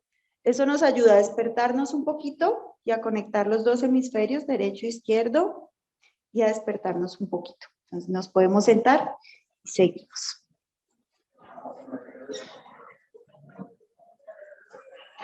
Bueno, como les venía diciendo, este tipo de pruebas debería hacerse, si no con todos los eyaculados, por lo menos evaluación periódica a los machos, por lo que les decía, principalmente para encontrar a tiempo si hay algún tipo de daños o cambios en la morfología, sobre todo a nivel de cabeza y pieza media del espermatozoide. Otra, y que ya se hace al final, es la concentración. Todos sabemos que las pajillas deben tener una concentración mínima para tener la capacidad o lograr los resultados de fertilidad y de prolificidad que necesitamos. Las pajillas normalmente para inseminación cervical o convencional se usan a 3.000 millones de espermatozoides. Pueden ir a 2.000, 2.500, se han comprobado que también pueden funcionar bien. Y las pajillas para postcervical pueden ir a la mitad de la concentración y deberían ir idealmente mínimo con 40 a 45 mililitros de diluyente. ¿Por qué deben tener diluyente igual? ¿Por qué una cantidad mínima? ¿Por qué creen? ¿Para qué sirve el diluyente? Lo preserva, ¿cierto? Le da ciertos nutrientes, lo ralentiza el metabolismo, tiene incluso algunos factores que ayudan a que no prolifere la contaminación si ya hay, o que siempre hay que tratar de evitarla. tiene otra serie de factores que hacen también que se mantenga el pH, bueno, ¿sí? Pero una cosa muy importante es que el líquido sirve como medio de transporte de los espermatozoides. Entonces, por eso se mantiene una cantidad mínima de líquido para que ellos lo puedan usar como medio de transporte también para llegar al sitio cerca al oviducto, ¿cierto? En el oviducto, donde van a encontrarse con los óvulos. Entonces, por eso se dice que idealmente no tengan menos de 40 mililitros, así sea para postcervical. Esta se hace con una solución muy sencilla que uno puede hacer con sal común, formol y agua destilada. Esta sería la solución.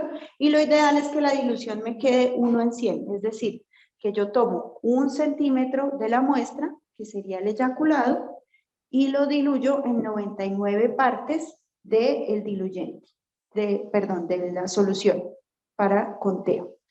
¿Qué pretende con esta solución? Esta solución también los hidrata un poquito, es decir, que los deja ver un poco mejor, mejora un poquito el tema del conteo, y lo que voy a hacer es, mediante esta dilución, determinar cuántos espermatozoides tendría por centímetro cúbico, y luego por una multiplicación sencilla, pues me va a decir cuántos espermatozoides tengo en el eyaculado total, y dependiendo de la concentración que yo quiera obtener, me va a decir cuántas pajillas puedo obtener de ese eyaculado o de esos eyaculados. ¿Cómo se cuenta? A mí, yo creo que la cámara de Burker es la madre del conteo de células. De hecho, hace unos años se usaban otros métodos, pero siempre tenían que ir estandarizados primero por cámara de Burker. Entonces, cuando uno usaba colorímetro, cuando usaba otros métodos, siempre tenía que estandarizarlos primero con la cámara de Burker, porque me servía para ver si el estándar estaba bien. La cámara de Burker es muy sencilla.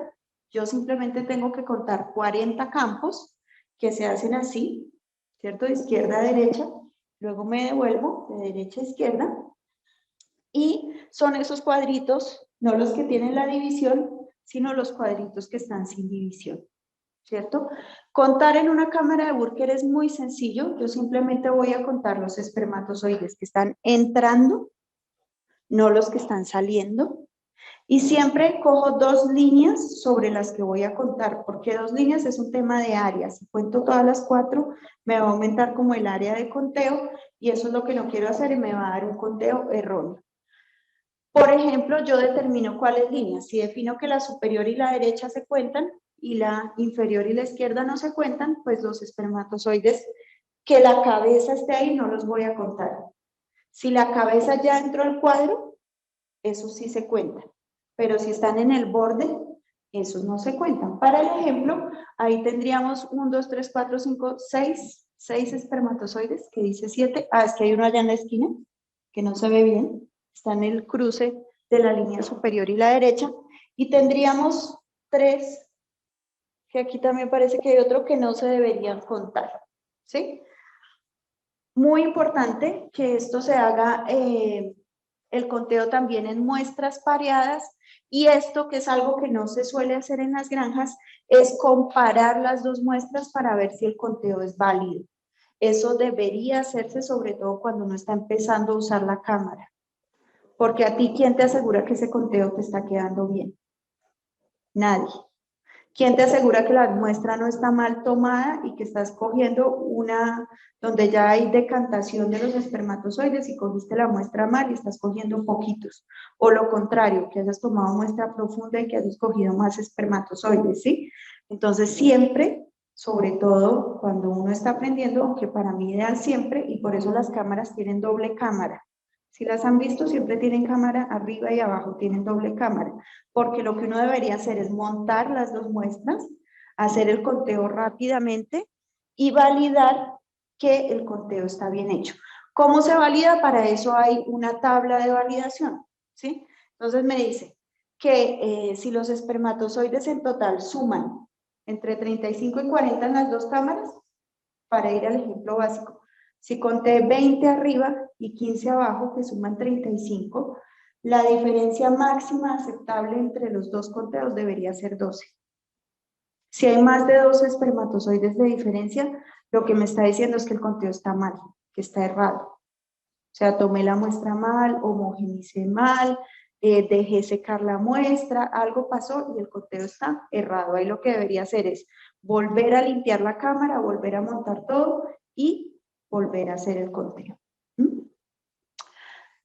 Cuando la muestra está entre 45 y 47,13, obviamente entre mayor cantidad, hay cantidades ahí que ya no aplican, pero les traigo la tabla como ejemplo, va a ser más alta la cantidad de diferencia o la tolerancia entre un conteo y el otro. Entonces hago conteo pareado, verifico cuánta es la diferencia, por ejemplo aquí. Hice un conteo y en la retícula 1 me dio 37 y en la retícula 2 me dio 19. ¿Cierto? Voy a la tabla, digo cuánto suma eso, suma 56, voy a la tabla, me dice que entre 55 y 62, la máxima diferencia sería 15. ¿Cuánta diferencia hay ahí? Entre un conteo y el otro. ¿Cuánta diferencia hay entre 37 y 19? 18. ¿Qué quiere decir eso? Que el conteo no es válido.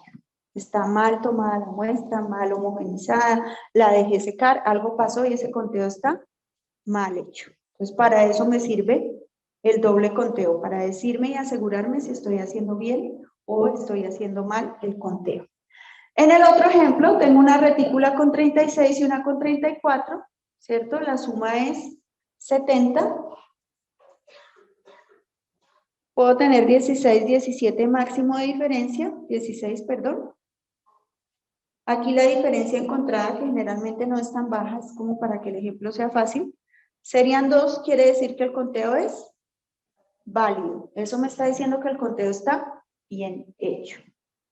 Y por eso es que las retículas tienen doble cámara. No, a veces uno pregunta en la granja, ¿para qué la doble cámara? Y no lo sabemos, pero es para eso, porque se debe hacer un conteo pareado para evaluar que esté bien hecho. Y lo que les decía, sí se debería hacer con todas las muestras, idealmente pareado, porque una es control. La cantidad de pajillas, es muy fácil la fórmula, es espermatozoides encontrados en la cámara o el conteo. ¿Qué se hace ahí? Si uno da 36 y uno da 34, se toma el promedio, si el conteo es válido. Se toma el promedio y con ese promedio se establece la cantidad de pajillas. En este caso, 35 por el volumen, 200 mililitros. Ese volumen contempla el eyaculado con el poquito de diluyente que hayan puesto, que generalmente uno pone un poquito de diluyente para ir a hacer la colecta y que es lo adecuado, ojalá hacerlo así. Entonces contempla la muestra total con ese diluyente que tenga ahí y se divide por la cantidad de espermatozoides que quiera tener. En este caso es 300 porque viene a ser los 3.000 millones de espermatozoides. Y me dice cuántas pajillas puedo obtener de ese eyaculado. Uno siempre ajusta. Si dice 23,3, pues uno no, generalmente hace 23, no 24.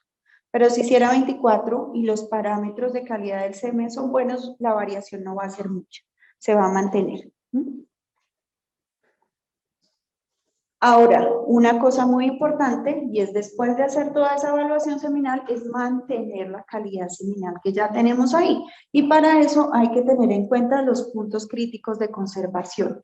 Muchas veces el proceso puede estar bien hecho, pero si uno no hace una conservación bien hecha del semen, lo que puede estar haciendo es alterar la calidad del semen y teniendo malos resultados. Evitar siempre los cambios bruscos de temperatura o las fluctuaciones de temperatura más bien. Hoy en día los diluyentes han avanzado mucho. Antes uno decía pues que si se movía 1 grado, eso ya cambiaba totalmente. Hoy en día, por ejemplo, cuando envían pajillas, ya se sabe que si baja 2 graditos y pico, no pasa nada, puede aguantar el semen porque el diluyente hoy en día ya protege mucho mejor los espermatozoides, pero no quiere decir que yo, si estoy almacenando en la granja, pueda permitir esa fluctuación constante. No está bien. Lo que yo debo hacer es mantener una temperatura adecuada y que no haya una fluctuación constante dentro de las neveras, y por eso yo debería estar midiendo la temperatura a la que realmente está la nevera en donde conservo el semen. Lo otro es preferible que la nevera tenga espacio suficiente Es decir, que las pajillas, como yo las almacene en bolsa, en botella, en blister, no queden pegadas hacia las paredes de la nevera, porque puede haber un cambio, una fluctuación ahí de temperatura que puede llegar a ser importante. Y siempre, lo que les decía ahorita, es bueno colocarlas de manera que los espermatozoides queden lo más extendidos. Me explico, si es botellita, no poner botellitas paradas. ¿Por qué? Porque los espermatozoides todos se decantan, van al piso, ¿cierto? Y puede haber mayor riesgo también de aglutinación y de que no haya contacto suficiente entre los espermatozoides y el medio, que es el diluyente. Entonces, acostaditas, porque tengo mayor superficie de los espermatozoides y va a haber como mayor contacto entre los espermatozoides y el líquido que viene a ser el diluyente. Si es en bolsitas también, ¿sí? De tal manera que, como les decía, cuando se decante, porque por el peso tiende a decantarse, haya una superficie más amplia de contacto y la mayoría de espermatozoides estén en contacto con el diluyente. ¿Hay que mover las dosis de manera periódica? Les dejo esa pregunta, por lo que les decía. Hay personas que dicen que sí, hay personas que dicen que no, y eso a raíz de unos estudios que se hicieron que decía que cambiaba el pH. Yo qué diría y que conozco que se hace todavía en muchas granjas es que la mueve, pero no la están moviendo tanto. Antes se decía que cada 2 o 3 horas, eso se decía en la teoría, pero hoy se dice que por lo menos una vez al día, moverlas un poquito y dejarlas otra vez. Siempre les digo, preguntar al que les provee el semen, porque muchas personas dicen que ya no. Mucho ojo, porque muchos de los fallos no se producen en el proceso.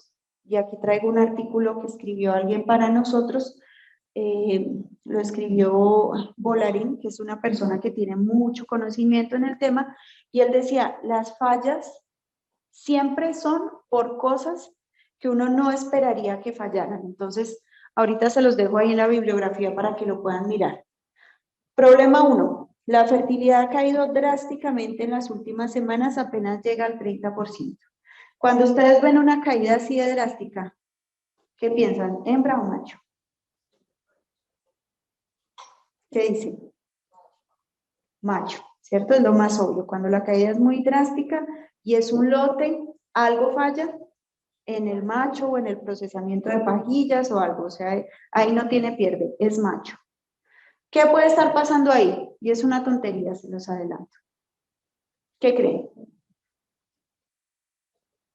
¿Qué puede haber pasado que está afectando de tal manera a los espermatozoides?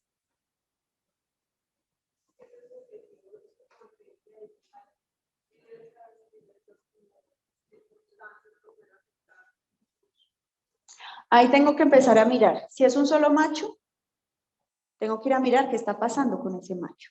Pero si son lotes de hembras que están con varios machos, tengo que entrar a mirar qué está pasando en el proceso del semen de los machos.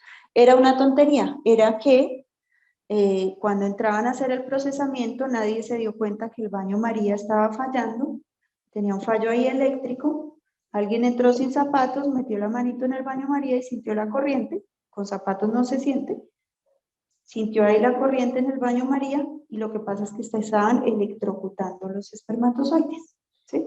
Tonterías, pero esas cosas pasan en las granjas, ¿sí? Entonces, llamado siempre a estar evaluando los detalles, las granjas son de detalle.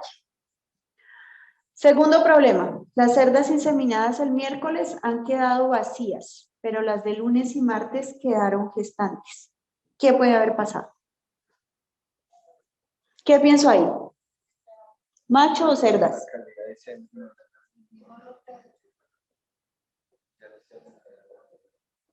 Algo pasó con el semen, ¿cierto? Ahí vuelvo a pensar en que puede ser relacionado con el macho, porque estamos hablando de lotes inseminadas con el mismo, o sea, un lote de cerdas inseminado con el mismo lote de dosis, ¿sí? ¿Qué había pasado ahí? Se había ido la luz, nadie se percató de estar mirando la medición de la nevera y ¿cuándo se vio el resultado? En la repetición de un lote de cerdas. ¿Cuánto cuesta eso? Muchísimo, muchísimo dinero, ¿cierto? Otro. Las nulíparas inseminadas, eso no es una práctica que hagamos mucho aquí, pero que sí se hace mucho en España, que las inseminan con semen muerto, y encontraron que estaban presentando metritis, descargas a los 18 días y que estaban repitiendo 0. ¿Qué puede estar pasando ahí?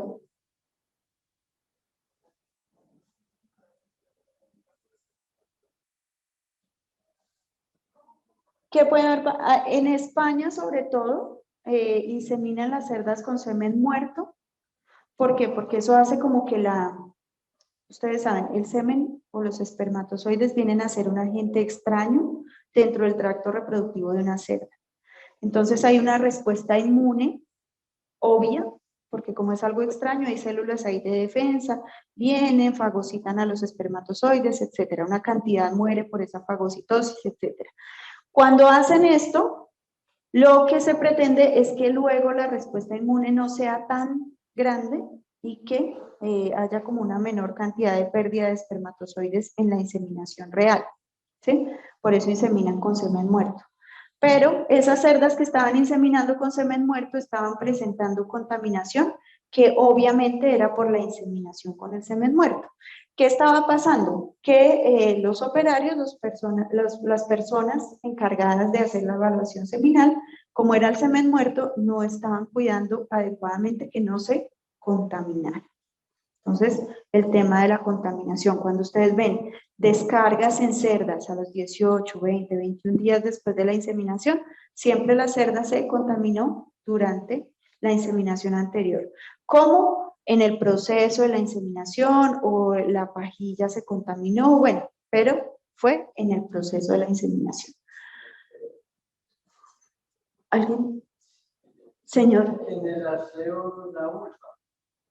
El aseo de la vulva, exacto, grave sobre todo, en ambos casos grave, pero mucho más delicado cuando es postcervical, porque estamos atravesando el cuello del útero y es mucho más delicado, en ambos casos es muy riesgoso, pero en el caso B es mucho más delicado, entonces algo pasó ahí, pero aquí lo que encontraron era que las personas encargadas del proceso, como decían el semen muerto, no, como que me relajo con el proceso y no cuidaban bien de que no se contaminara.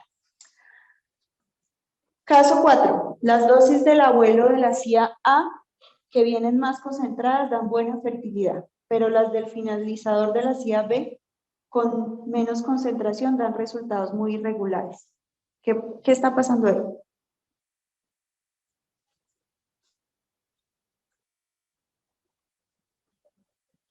¿Qué puede estar pasando? Lo que puede estar pasando es que podemos, en dado caso, estar tapando problemas con concentraciones más elevadas, ¿sí? Que puede pasar también. Y ojo, porque en las granjas a veces hacen mucho eso y se tenía mucho la cultura hace unos años de que si la pajilla no se veía bien concentrada, la gente no le gustaba. Si no veían la pajilla de cierto color, como que decía que eso era muy cultural. Pero realmente la pajilla con la dosis adecuada a veces se ven como más aguaditas, por decirlo así, pero no quiere decir que no tenga la cantidad adecuada. Caso 5. Cada cierto tiempo hay una semana que la fertilidad y la prolificidad caen en todas las granjas de una empresa. ¿Qué está pasando? ¿Cerdas o machos?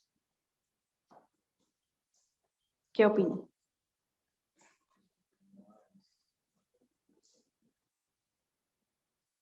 ¿Qué opinan? Este era un problema de manejo muy básico y era después de una vacunación, pero no lo habían asociado a la vacunación. Hacían una vacunación en sábana para X enfermedad y como era en sábana, pues iban todas las cerdas, había un tema ahí, y cada cierto tiempo había una caída, pero no lo habían asociado. Sabemos que después de una vacunación, pues puede haber cierta febrícula, cierto malestar en los animales que puede provocar ese estrés y esos descensos. Al cambiar la línea de finalizador, de repente la fertilidad bajó el 15%. ¿Qué puede estar pasando aquí?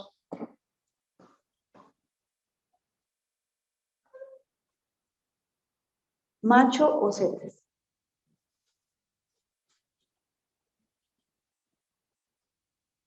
Ahí para que no nos enredemos mucho. Generalmente lo que les decía, cuando hay una caída como muy general, es el macho, ¿cierto? Algo está pasando con el lote o con el macho per se. Y las cerdas, a no ser que sea como veíamos ahorita, una vacunación o un brote de alguna enfermedad donde voy a ver así como una afectación, va a haber una caída un poco menos dramática.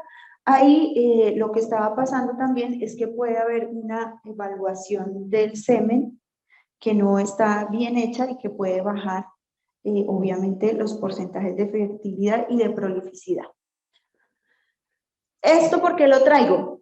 Y les digo de una vez, desde que el semen esté bien procesado, desde que el semen esté bien manejado, uno casi siempre tiene que pensar, si no está logrando los resultados, es en cómo está manejando las cerdas.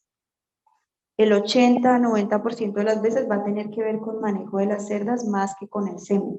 Y pasaba mucho con los pequeños productores. A los pequeños productores no les iba bien con la inseminación porque no son conscientes del manejo de la cerda, tanto de la preparación de la cerda como del proceso de la inseminación, la detección de celo, momento óptimo de inseminación, y no saben a veces cómo manejar las cerdas los primeros días o incluso el día de la inseminación, y por eso se dan ese tipo de problemas. Muy importante también el tema de que yo tenga conocimiento pleno de cómo hago la inseminación y cómo manejo los animales. Ya para finalizar, alguna de la bibliografía que tenemos en 333, como les decía, nosotros tenemos contenido que es muy práctico, todo es escrito por personas que tienen trayectoria en campo, nada es meramente teórico, sino que es muy práctico y cuidamos mucho de que los artículos sean así, cuidamos mucho de que el contenido sea independiente, o sea, que no escriba fulanito buscando vender X producto y sutanito buscando vender Y producto, sino que cuidamos mucho que nuestro contenido sea independiente y por eso buscamos autores independientes y que tengan experiencia en campo. Ya para finalizar, invitarlos a unirse a 333, a la comunidad. Nosotros tenemos todo el contenido es gratuito, no tenemos ninguna restricción de uso o de consulta de nuestra información. Tenemos además contenido económico, contenido sobre mercados, sobre costos de diferentes países que lo pueden consultar ahí. Simplemente es escanear y ahí se pueden unir a la comunidad. Los que quieran unirse son bienvenidos y ya les estaremos contando todo lo que tenemos. Voy a terminar para darles un espacio a preguntas, no sin antes agradecerles por el tiempo. Yo sé que no es fácil estar ahí sentado más tanto tiempo. Agradecerle a APA por la invitación. APA siempre ha estado en mi corazón porque me parece que es un ejemplo a seguir, no solamente a nivel Colombia, sino a nivel Latinoamérica, un ejemplo de cooperativismo, de asociatividad, y que realmente son para mostrar. Nosotros en 333 siempre hablamos de ustedes y hablamos bien, porque son un ejemplo a seguir para otros gremios o para el sector en otros países. Entonces agradecerles por invitarme y pues ahora sí darles paso a preguntas si es que las tienen o si no pues ya finalizamos. Señora. ¿Hay algún tiempo límite entre el momento de terminar el yaculado y el momento del envasado? Claro que sí. Lo ideal es que las muestras se procesen lo más rápido posible. O sea, yo debería no dejar el semen, si lo pongo en el baño María, no deberían pasar más de 15 minutos ahí. Sería lo ideal. Entonces, lo ideal es que siempre yo me ponga a hacer evaluación y envasado y todo rápidamente después de la colecta, porque empieza a perder temperatura, no está todavía diluido, entonces no tiene ahí como esos nutrientes estabilizantes, todo eso que provee el diluyente, entonces siempre es ideal que se haga rápidamente. Yo creo que por lo que el tiempo que invierte en los dos puntos de las camas. Mira, ya se empieza a estar haciendo comparaciones y le va a colocar al principio uno sí se demora un poco más, pero eso se vuelve muy rápido. O sea, tú haces un conteo en, qué sé yo, 3 minutos. Te demoras más de pronto montando la muestra, que cuentas arriba, cuentas abajo y es muy rápido. Realmente eso, obvio, al principio porque a uno se le complica un poquito y además tiene que hacerse rápido porque no puedo dejar que la muestra pierda, se reseque. Tiene que contar arriba, de una voy y cuento abajo. Y si cuento arriba y después lo monto otra muestra y cuento abajo, pues ya no da la validez del doble conteo para verificar, es sobre la misma muestra. Entonces tiene que ser rápido y es muy rápido, te lo digo por experiencia. Uno al principio se le dificulta, pero después lo hace muy rápido. No sé si tienen más preguntas. Dime. De pronto, ¿qué análisis ofrecen los laboratorios para uno chequear, pues para hacerle como un chequeo a los machos del centro? ¿Qué análisis? Mira, ellos hacen pruebas de todo. Pueden hacer pruebas de permeabilidad de la membrana, se me fue la palabra, como no es la palabra, pero se me fue ahorita, como de la estructura del acrosoma. Pueden hacer pruebas de capacidad fecundante, pueden hacer pruebas del ADN, o sea, depende del laboratorio y que tengan y también que vayan a investigar, ¿no? Porque lo que a ti te hacen siempre es como lo mínimo, que tenga esto, y si ya hay un problema con un macho detectado, ahí sí ya pueden entrar a mirar, a ver más profundamente qué es, pero pruebas hay muchas. Te pueden hacer, incluso hay pruebas que te miran a ver la capacidad fecundante in vitro. O sea, hay muchas pruebas, pero eso ya dependerá de la capacidad y de lo que tú quieras buscar. Porque si es un macho de fertilidad comprobada, que tú no tienes problemas, o incluso que tú empiezas a eyacular y que tú ves que empieza a dar buenos resultados, no hay necesidad de ir tan allá, ¿sí? No sería necesario. Los sistemas CASA te vienen a ser mínimo también, lo que hablamos, que sería lo mínimo. Dime. Yo había escuchado que había que hacer como periódicamente pruebas de los pacientes preparados. ¿Cada cuánto se recomienda verlas o solamente se recomienda verlas para se detectan problemas? Del semen procesado. Bueno, ¿qué es lo mínimo que se debería hacer? Y lo ideal es que siempre se tome una muestra de ese semen antes de usar y mirar por lo menos motilidad. Es lo básico. O sea, siempre que yo tengo las pajillas ya guardadas en mi nevera, lo mínimo que debería revisar es motilidad para decidir a inseminar. Obviamente no caliento toda la pajilla, solo tomo una muestra y reviso, ¿cierto? Una muestra del lote o 2 muestras o 3 muestras del lote y reviso y me voy a inseminar. Yo no sé qué tanto sentido tenga hacer pruebas más allá, porque es que si ya tengo un problema de que no veo buena motilidad, ya de por sí digo que ese semen por alguna razón está afectado y esas pajillas no las utilizaría. Es lo mínimo que yo haría y lo que yo digo más bien es la evaluación periódica de los machos cada cierto tiempo durante el procesamiento de lo mínimo que yo les decía, ojalá mínimo morfología, estar mirando porcentaje de vivos y muertos periódicamente para los machos, para que detectemos a tiempo, ¿sí? Y eso sí lo hace un laboratorio o un centro de machos, lo hace casi que con todos los eyaculados, ¿sí? No sé si esa era la pregunta. ¿Sí? Ok. No sé si hay más preguntas. ¿No? Bueno, pues agradecerles nuevamente y ya con esto me despido. No sé cuánto me demoré. Me demoré más o menos lo presupuestado, más o menos, un poquito. Ok, bueno. Entonces les agradezco y los dejo con Jessica, que creo que tiene algo que decirles. Ya. No, muchas gracias, doctora Adriana. Muchas gracias a todos ustedes, nuestros asistentes, y a los participantes que estaban conectados. Hasta dentro de un mes y medio. Que estén muy bien. Gracias.